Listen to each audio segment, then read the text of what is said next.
Hai guys, jumpa lagi dengan channel Masno22. Sebelum kita lanjut ke ceritanya, jangan lupa subscribe, like, komen videonya. Terima kasih. Baik Chen Ping dan Ji Yun jatuh ke dalam kecemasan. Tidak ada yang menyangka bahwa Gao Qilan hilang begitu saja setelah pergi ke pulau. Tuan Chen, apa yang harus kita lakukan selanjutnya? Li Yun bertanya sedikit bingung.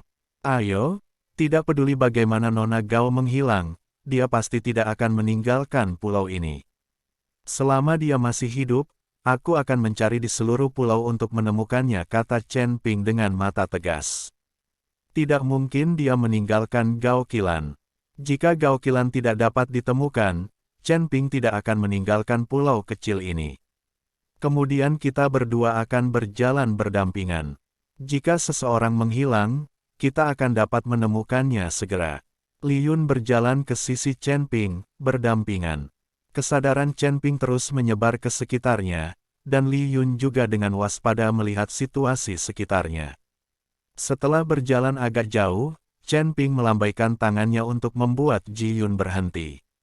Tuan Chen, ada apa? Ji bisik Yun jalan. Ada orang di sini. Meski mereka sengaja menyembunyikan nafasnya, aku tetap mendeteksinya. Chen Ping berkata, sengaja menyembunyikan nafas, apakah kamu menemukan kami? Ji Yun terkejut. Aku pasti sudah menemukan kita. Aku belum menarik indera spiritualku barusan. Mereka seharusnya sudah merasakannya. Kita masih belum tahu apakah pihak lain adalah musuh atau teman, jadi kita harus mendekat secara diam-diam dan sembunyikan napas kita. Berdiri, Chen Ping mendesak dan berkata, aku mengerti. Ji Yun juga menyembunyikan nafasnya. Pada saat ini, Ji Lianzan di bawah pohon besar menemukan bahwa perasaan ilahi telah menghilang, dan mulai memberitahu murid-murid Sekte Feitian untuk berhati-hati. Chen Ping dan Ji Yun perlahan mendekat, dan segera menemukan Ji Lianzan dan yang lainnya di bawah pohon besar. Tetapi karena cabang dan dedaunan yang lebat, tidak mungkin untuk melihat siapa pihak lain itu, tetapi jumlah pihak lain itu masih tidak jelas. Untuk membedakan, karena kedua belah pihak menyembunyikan aura mereka, tidak ada yang bisa membedakan identitas satu sama lain. Li Yun, apakah Anda memiliki cara khusus untuk mengidentifikasi Sekte Feitian? Cari tahu apakah orang-orang itu berasal dari Sekte Feitian Anda. Chen Ping takut salah paham, jadi dia ingin Ji Yun mengetahui identitas pihak lain terlebih dahulu. Jika mereka adalah anggota Sekte Feitian, maka mereka tidak perlu terlalu berhati-hati. Kata Ji Yun, dan mengeluarkan labu emas kecil dari dadanya. Labu kecil itu hanya seukuran ibu jari. Ada 3 lubang di dalamnya. Saya melihat Ji Yun memasukkan labu kecil ke mulutnya, menekan 3 lubang kecil satu persatu, dan meniup labu kecil itu. Terdengar suara bernada rendah seperti binatang buas dari dalam labu kecil. Setelah meniup 3 kali, Ji Yun berhenti dan diam-diam mengamati pihak lain. Jika pihak lain dapat membedakan suara ini, maka itu pasti seseorang dari Sekte Feitian. Ketika Ji Lianzan mendengar suara ini, dia tertegun sejenak, dan kemudian wajahnya menunjukkan kegembiraan, dan aura di tubuhnya tidak lagi tersembunyi, dan dia berteriak dengan keras, Yuner, apakah itu kamu? Apakah kamu? Suara Ji Lianzan ditransmisikan ke telinga Ji Yun dalam sekejap.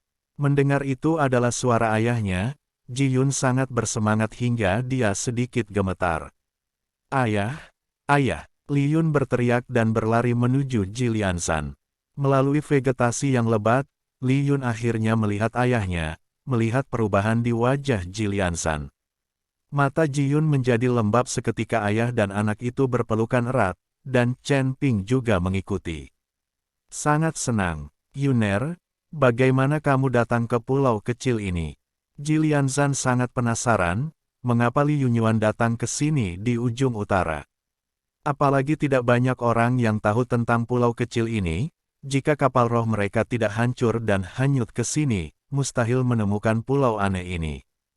Saya mendengar Penatuasi mengatakan bahwa Anda membawa orang ke Mohai untuk membalas dendam dari Cloud Pierre Cingget, jadi saya sangat khawatir.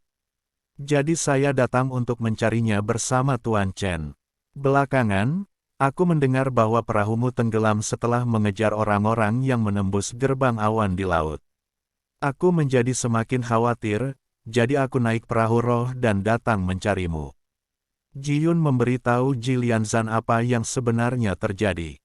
Ji Lianzan memandang Chen Ping, dan terkejut saat mengetahui bahwa usia Chen Ping tidak jauh berbeda dengan Ji Yun. Kapan? Tidak bisa membantu. Tentang Chen Ping, Ji Lianzan juga mendengar dari penatua Si, dia tidak menyangka Chen Ping masih sangat muda.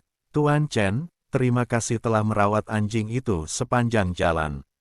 Ji Lianzan berjalan menuju Chen Ping dan berkata dengan sopan. Master Sekte Ji bersikap sopan, dan Li Yun telah banyak membantuku. Chen Ping menjawab dengan sopan. Tuan Chen, apakah ada hal aneh yang terjadi setelah Anda pergi ke pulau? Li Lianzan bertanya. Hal yang aneh. Chen Ping tampak bingung. Hanya saja seseorang akan menghilang tanpa bisa dijelaskan, kata Li Lianzan. Ya, salah satu orang kepercayaan Tuan Chen baru saja menghilang, sebesar keluarga Gao di ujung utara. Saudari, kami masih bersama sekarang, tetapi dalam sekejap mata, tidak ada seorang pun di sana, dan kami tidak dapat menemukannya tidak peduli seberapa keras kami mencari. Begitu Li Yun mendengarnya, sebelum Chen Ping bisa membuka mulutnya, dia buru-buru mengatakannya. Master Sekte Li, apakah ini juga terjadi padamu? Chen Ping bertanya. Ji Lianzan mengangguk awalnya ada selusin dari kami, tetapi sekarang beberapa dari kami telah menghilang secara misterius. Beberapa dari kita terpuruk. Dari sudut pandang ini, burung kecil ini sangat aneh. Saya pikir ada formasi hantu di pulau ini, tapi saya mencobanya. Mencoba dan menemukan tidak. Ketika Chen Ping mendengar bahwa beberapa Ji Lianzan dan yang lainnya menghilang, dia juga sedikit terkejut. Itu bukan formasi hantu. Jika itu adalah formasi hantu, aku juga bisa menemukannya. Bahkan jika orang-orang itu menghilang begitu saja, mereka tidak ingin terlihat seperti sedang ditangkap. Aku curiga pulau kecil ini adalah susunan teleportasi, atau celah ruang waktu. Orang-orang yang hilang pergi ke tempat lain melalui susunan teleportasi atau celah ruang waktu. Ji Lianzan mengungkapkan tebakannya. Sangat mungkin Chen Ping juga setuju. Untuk hal-hal seperti penghilangan tiba-tiba semacam ini, selain susunan teleportasi dan celah ruang waktu, tidak ada cara lain untuk mencapainya. Lalu apa yang harus kita lakukan selanjutnya? Li Yun bertanya. Itu berkah, bukan kutukan. Ini bencana yang tidak bisa dihindari.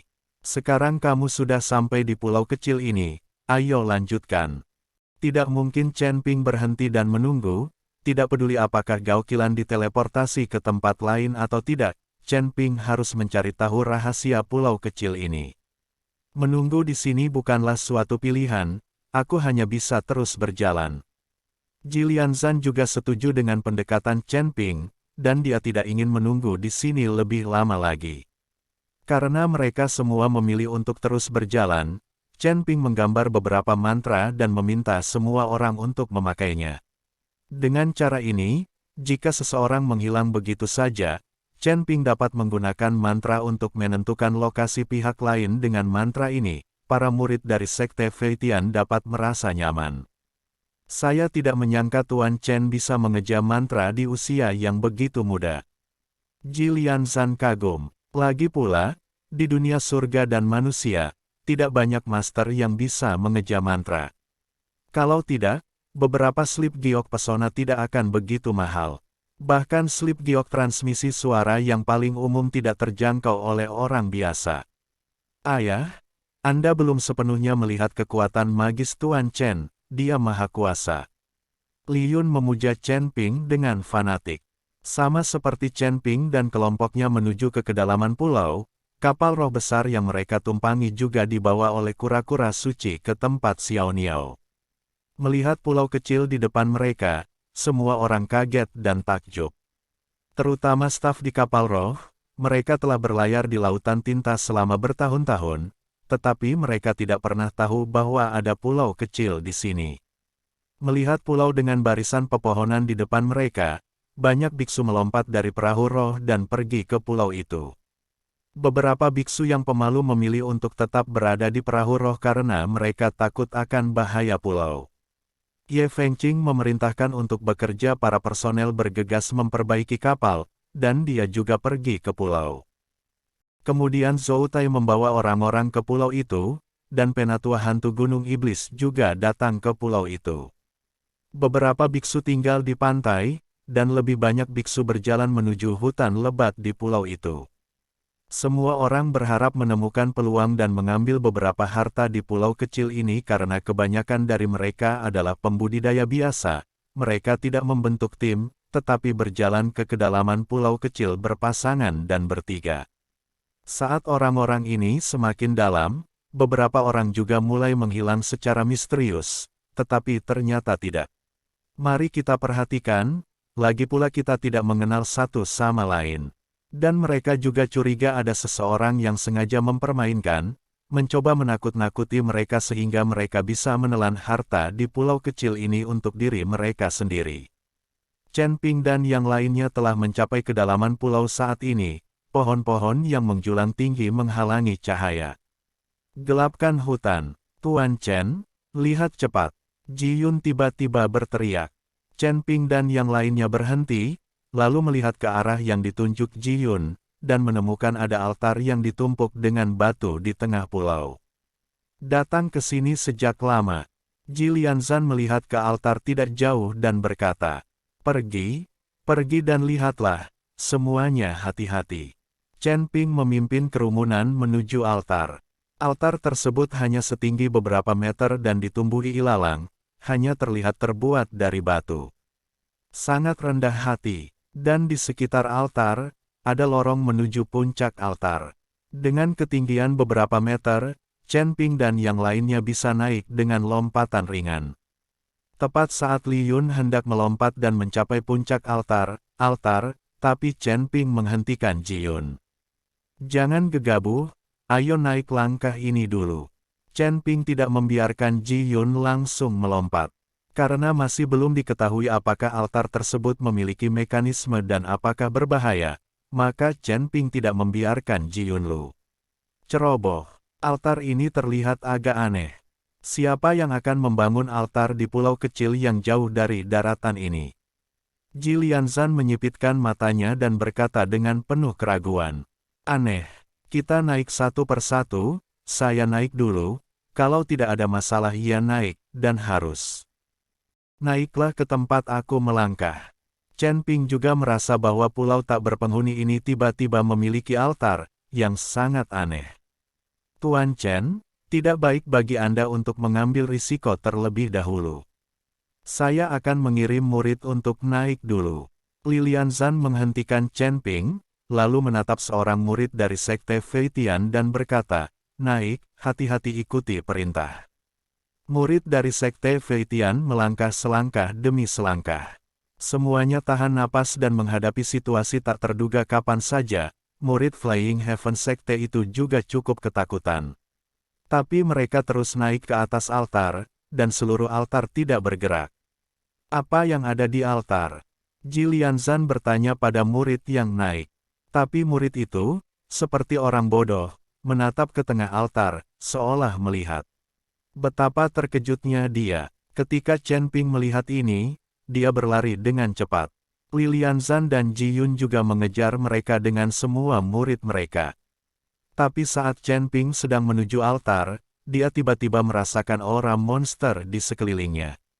Satu hal, hutan bahkan tanpa semut, pada saat ini ada semburan nafas monster yang mengerikan. Ini terlalu aneh. Chen Ping tidak tahu bagaimana nafas monster ini berasal, bagaimanapun juga, dalam dirinya. Tidak ada monster di sekitar mereka sama sekali. Setelah menaiki altar, Chen Ping dan yang lainnya juga tertegun. Melihat ke tengah altar satu persatu, ekspresi mereka membeku di wajah mereka. Mereka tidak pernah menyangka akan ada hal seperti itu di altar kecil.